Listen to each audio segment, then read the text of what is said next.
Autism or autism spectrum disorder refers to a broad range of conditions characterized by challenges with social skills, repetitive behaviors, speech, and nonverbal communication. While the disorder is not rare, a multitude of people with autism in India have not been diagnosed and, more critically, do not receive the services they need. Research shows that early intervention leads to positive outcomes later in life for people with autism. हमारे देश में बहुत सारे ऐसे लोग हैं जो autism के शिकार हैं, लेकिन सही डायग्नोसिस नहीं होने की वजह से कई बार ये अनट्रीटेड रह जाते हैं, खासकर बच्चों में। और आगे जाकर के ये बहुत चैलेंजिंग हो जाता है, न सिर्फ उन बच्चों के लिए बल्कि उनके माँ बाप के लिए भी। मेडिसर्कल एक हेल्थ केयर मीडिया प्लेटफॉर्म है जहाँ पे हम ऐसे टॉपिक्स लेते हैं जिस पर चर्चा करना जरूरी है, जिस पर बातें करना जरूरी है, जिससे हम जागरूकता फैला सकें। इसी सिलसिले में वर्ल्ड ऑटिज्म डे पे हम लोग एक सीरीज कर रहे हैं जिसपे we are speaking to eminent paediatric neurologist, speech therapist, clinical psychologist and autism experts to build awareness about autism spectrum disorder. यानी कि ऑटिज्म स्पेक्ट्रम डिसऑर्डर क्या है, इसे हम लोग अच्छी तरह से इनसे समझ सकते हैं। साथ ही साथ अगर आसपास ऐसे किसी भी बच्चे या शख्स को देख रहे हैं तो ये सिम्टम समझ करके उन्हें डॉक्टर के पास जाने की सलाह दे सकते हैं। Hi, मैं हूँ Smita Kumar and today our guest for the talk is Dr. Santosh Joshi. Dr. Santosh Joshi is a classical homeopath and an entrepreneur. He is the founder of Dr. Joshi's Center for Autism, which works in the area of homeopathic treatment for autism. Dr. Joshi is working in the field of autism spectrum disorder for the past 12 years and is an ardent promoter of early intervention, role of homeopathy, diet, and therapy in treating autism. So, Dr. Santosh, welcome to MediCircle. Thank you. Thank you for inviting me for this talk. Doctor Santosh, जैसा कि हमने जाना कि आप autism में homeopathy के through treatment करते हैं और अर्ली इंटरवेंशन को भी बहुत इम्पोर्टेंट मानते हैं। इस पे और आगे जानेंगे कि बहुत सारे सवाल हैं, ऑटिज्म क्या है, उसके लक्षण क्या है। तो शुरुआत हम लोग इसी से करते हैं कि ऑटिज्म या ऑटिज्म स्पेक्ट्रम डिसऑर्डर क्या है और उसके लक्षण क्या है। जैसे हम सब अभी हमें देख रहे हैं हमारे कंट्री में कि ऑटिज्म बहुत ज़्यादा बढ़ रहा है और हिंदी में हम इसे आत्म केंद्रीयता बताते हैं। इसे आत्म केंद्रीयता करके जाना जाता है। आत्म केंद्रीयता मतलब जो इंसान खुद के अंदर ही मग्न है। मराठी में हम इसे स्वमग्न बोलते हैं और इंग्लिश में हम इसे ऑटिज्म स्पेक्ट्रम डिसऑर्डर बोलते हैं। कि इसमें क्या होता है कि बच्चा जब 2 साल का होता है या 1.5 या 2 साल के, तभी माँ बाप देखने लगते कि कुछ तो सिम्टम इसमें है। कई बच्चों में ये दिखता है कि बच्चा बात नहीं करता है, तो पहला लक्षण ये माँ बाप को लगता है कि बच्चा बात नहीं कर रहा है। दूसरा लक्षण हो सकता है कि बच्चा आई कांटेक्ट नहीं देता है, कि नॉर्मली बच्चा एक सोशल स्माइल और सोशली इन्वॉल्व होता है माँ बाप के साथ, तो वो मिसिंग रहता है। फिर कोई बच्चे बहुत सारा हाइपर एक्टिव रहते हैं कि एक जगह नहीं रुकते, इधर से उधर भागेंगे, हैंड फ्लैप करते हैं, ऐसे ऐसे हैंड फ्लैपिंग करेंगे। कोई बच्चा टो वॉकिंग करेगा या कोई बच्चा सिर्फ स्पेसिफिक खाना ही खाता है। तो ये सब हम जिसे रेड फ्लैग्स बोलते हैं इंग्लिश में, कि अगर हमें ये बच्चों में कोई भी निशानी ये दिखती है तो हमें तुरंत इसको अपना जो उनके जो पीडियाट्रिशियन है या हम इसको एक स्टेप वाइज हम इसको डायग्नोसिस का प्रोसेस है जिसमें हम इन्हें पहले न्यूरो डेवलपमेंटल पीडियाट्रिशियन के पास भेजते हैं। तो ये न्यूरो डेवलपमेंटल पीडियाट्रिशियन वो रहते हैं कि जो इसमें ही एक्सपर्टीज करते हैं कि जो बच्चे का डेवलपमेंटल माइलस्टोन है और बच्चा कैसा नॉर्मली डेवलप होता है, ये उनका एक्सपर्टीज है। तो फर्स्ट स्टेप जो है, अगर हमें दिखता है कि ऑटिज्म के लक्षण है तो हमको बच्चे को इनको न्यूरो डेवलपमेंटल पीडियाट्रिशियन को दिखाना चाहिए ताकि वो उसका असेसमेंट करते हैं। अभी असेसमेंट मतलब क्या है कि बच्चे को वो देखते हैं और वो वेरियस स्केल्स रहते हैं असेसमेंट के। जैसे इंडिया में अपना जो एम्स इन लोग ने जो डेवलप किया हुआ स्केल है जिसे हम ईसा कहते हैं, इसका लॉन्ग फॉर्म है कि Indian scale for autism assessment. ये स्पेसिफिकली इंडियन बच्चों के लिए बनाया गया हुआ स्केल है। और दूसरे स्केल्स जो रहते हैं जैसे वो DSM-5 चेकलिस्ट करके एक रहता है जिसमें एक क्वेश्चनर या चेकलिस्ट रहता है जिसको हम देखते हैं कि ये सिम्टम है क्या बच्चे में, इसमें से कितने सिम्टम बच्चे में है।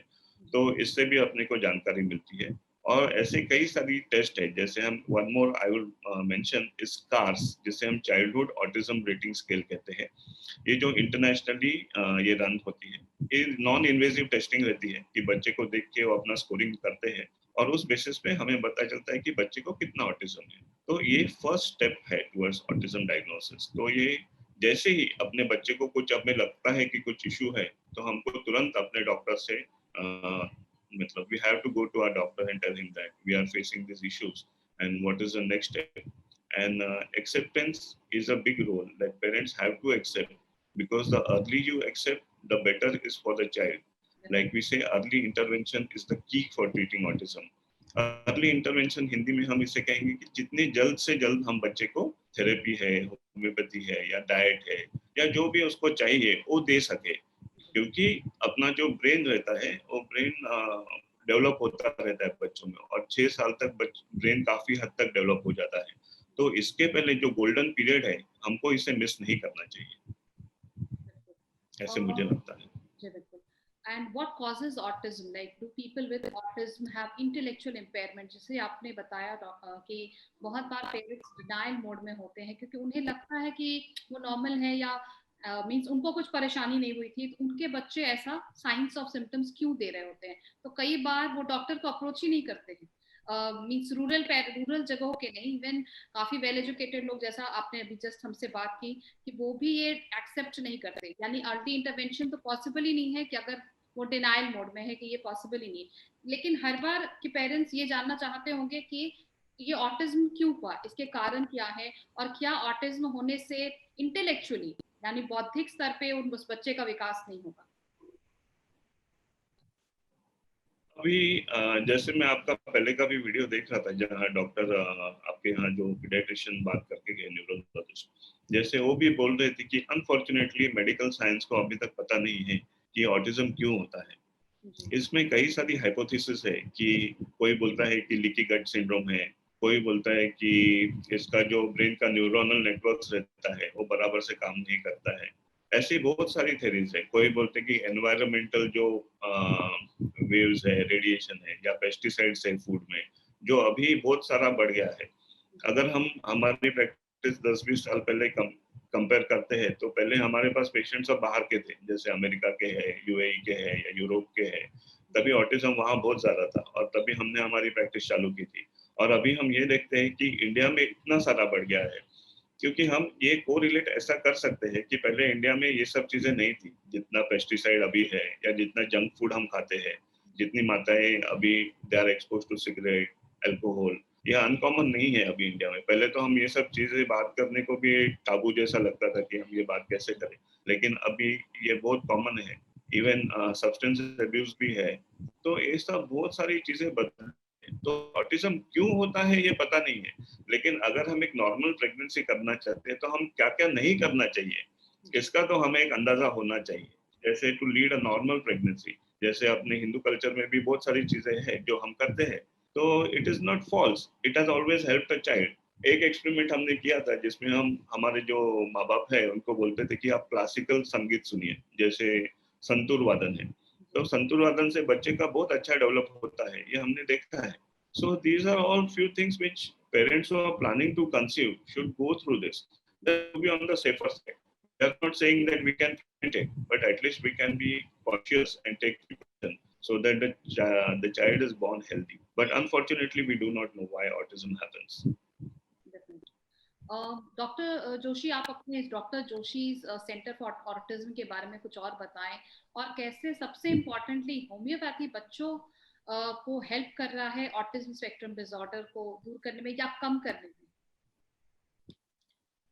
ये जो doctor Joshi centre for autism हमने शुरू किया था, इसका एक ही मकसद था कि पहले हमारे पास जो पेशेंट आते थे उनको उनको थेरेपीज के लिए एक जगह भागना पड़ता था कि और किसी चीज के लिए दूसरी जगह भागना पड़ता था। और स्पेसिफिकली हम जब रूरल सेक्टर का बात करते थे कि रूरल सोसाइटी ऑफ इंडिया, वहाँ बहुत सारे प्रॉब्लम्स है, अभी भी है। जैसे वहाँ थेरेपीज अवेलेबल नहीं है, हम तो बोल देंगे आप उसको ऑक्यूपेशनल थेरेपी दो या एबीए थेरेपी दो या स्पीच थेरेपी दो, तो कहाँ से लेंगे? क्योंकि even states like Jharkhand and all इधर भी नहीं है। दिल्ली जैसे बड़े शहर में, इवन बम्बई में भी, मुंबई में हमें ऑटिज्म के जो थेरेपिस्ट है उनकी कमतरता है, तो हम सोच रहे थे कि हम इसको कैसे how to deal with it. तो वो सोच के हमने ये चालू किया सेंटर। तो पहले हमारे पास भी सब असेसमेंट वगैरह होता था और थेरेपिस्ट भी चलती थी, but due to lockdown we are unable to run it right now. But हम लोग का ऑनलाइन सर्विसेज हमने पूरा दिया है, और एक इसका बेनिफिट हमने ये देखा है कि होम्योपैथी देने से जो रूरल सेक्टर में बच्चे थे जिनको थेरेपी भी नहीं मिल रहा था, उनको हम होम्योपैथी तो पहुंचा पा रहे थे, क्योंकि वाया पोस्ट हम इंटीरियर ऑफ इंडिया में जाके दवाइयाँ दे सकते हैं because of our Indian post, तो various logistics we have. So we were able to cater to this segment, and also in Metropolis also we were able to cater. So what we did was we incorporated technology. जैसे हमने पहले से ही technology को हमारा base बना के रखा था कि हमको अगर पूरी दुनिया में जानना है तो हमको टेक्नोलॉजी तो चाहिए, तो हमारा एक रोबस्ट सिस्टम है जिससे हम सबको केटर कर सकते हैं। और दूसरा क्वेश्चन जो आपने पूछा, हाउ होम्योपैथी वर्क्स। होम्योपैथी से हमने बच्चों में जो कॉग्निटिव स्किल्स है, जो हम बोलते हैं कि कॉम्प्रिहेंशन, जैसे आप मुझे सवाल कर रहे हो और मैं एक जवाब दे रहा हूँ, क्योंकि आप जो पूछते हैं वो मैं कॉम्प्रिहेंड करता हूँ कि मुझे समझता है कि मैडम ये क्वेश्चन पूछते हैं और मुझे ये आंसर देना चाहिए। तो ऐसे जो ऑटिस्टिक बच्चे रहते हैं कि उनको ये कॉम्प्रिहेंशन में मेजर चैलेंज रहता है। But homeopathic medicines have there are various medicines in homeopathy. We are able to help this thing, and they are able to help the child comprehend more. और कोई कोई बच्चे जो बहुत हाइपर रहते हैं, जैसे हम बोलते हैं कि थेरेपी दे दो, अभी पेरेंट आते हैं और बोलते हैं थेरेपी सेंटर तो लेके जाते हैं, लेकिन बच्चा बैठता ही नहीं, the child is hyper, so what do we do? So in these cases we give them homeopathic medicines and they calm down and they are able to do therapies better. So there are various aspects of practicing homeopathy, but it is a time consuming process to understand the child, to deal with the child. It is not like a normal practice, like if I'm doing normal practice like treating asthma or migraine and all, so I have a lot of time in my hand. Yeah, I can talk with this. But in this case, it's a very challenging situation because the whole family is involved. And there are a lot of complex psychological things happening in the family also. कि कोई mummy को depression होता है, कि कोई पिताजी को hyper हो जाता है और बीच में बच्चा रहता है, तो ये पूरा फैमिली को टुगेदर रखना और इनको ट्रीट करना, ये एक मेरे लिए बहुत इम्पोर्टेंट हिस्सा रहा है कि ये सेंटर रन करने में। और मेरी जो को फाउंडर है डॉक्टर वर्षा, मेरी मिसेस, वो पूरा न्यूट्रिशन का वो सब पूरा हैंडल करते हैं। So like this we are able to help children. that is really great to know कि आप और आपकी वाइफ दोनों ही इस अच्छे कॉज के लिए काम कर रहे हैं, and specially I was not knowing that homeopathy helps. ऐसे इतना तो पता था कि बिकॉज होम्योपैथी सीरीज में कि there are lot of things where homeopathy can help, but it is also helping in kids with autism. This is really really beautiful and good to know, because बहुत बार आप therapist तो नहीं पहुंचा सकते हर जगह। जैसे आपने कहा ट्रेन्ड थेरेपिस्ट, आप मेट्रो सिटीज की बात करो तो आपको ट्रेन थेरेपिस्ट मिल सकते हैं, बट रूरल एरियाज में train therapist, OT specialist, speech therapist, इनका नाम भी नहीं सुना होगा। तो फिर उनके पास अपने, और इस केस में बहुत बार माँ बाप ये सोच के रह जाते हैं कि चलो अब हमारे पास कुछ सोर्स नहीं है, बहुत बार डायग्नोसिस नहीं होता और बहुत बार डायग्नोसिस होने के बाद ट्रीटमेंट नहीं हो पाता because they don't have an option. लेकिन ऐसा है कि कई बार ऑटिस्टिक चिल्ड्रन में कुछ ऐसे टैलेंट्स होते हैं जो इन सेशंस के थ्रू पता चलते हैं, और उनको अगर उनकी एनर्जी को बेटर चैनलाइज किया जाए तो वो भी काफी हद तक अच्छा परफॉर्म कर सकते हैं। और आपके लिए, पेरेंट्स के लिए, जैसे वो एक उनको लगता है कि अरे ऐसा क्यों हुआ, and they also feel that why their child is autistic, but let's see the positive side of the child also where he और she might be having some very good talent, और उसे बाहर लेके आना चाहिए, क्योंकि I think it's a condition, it's not a disease जिसको आप कोई भी दवाई देकर के आप ठीक कर सकते हो। So thank you so much, Dr. Santosh, for joining us at MediCircle. जैसे कि इंडिया में इतने सारे ऑटिज्म के पेशेंट्स बढ़ रहे हैं, करीब 500 लोग में एक शख्स इंडिया का ऑटिस्टिक है, यानी करीब 21,60,000 पेशेंट्स ऐसे हैं आज के दिन में इंडिया में जो ऑटिज्म के शिकार हैं। तो बच्चों में जो ऑटिज्म है उसको दूर करने के लिए आपने जो पहल की है डॉक्टर जोशी सेंटर के लिए, इसके लिए बहुत बहुत शुभकामनाएं। और I really wish that it is actually going to help more and more children, and your centre is actually getting in all the countries, ताकि वो, जैसे पहले ये बीमारी शायद सिर्फ बाहर के देशों में होती थी, लेकिन आज आप देखो इंडिया में भी हम ये बहुत सारे सेंटर्स देख रहे हैं जो ऑटिज्म को ट्रीट कर रहे हैं। So this is I think a very new trend where you are finding centers of autistic children everywhere. So thank you once again for joining, Dr. Santosh, and we wish you all the best. Thank you so much. Thanks. Take care.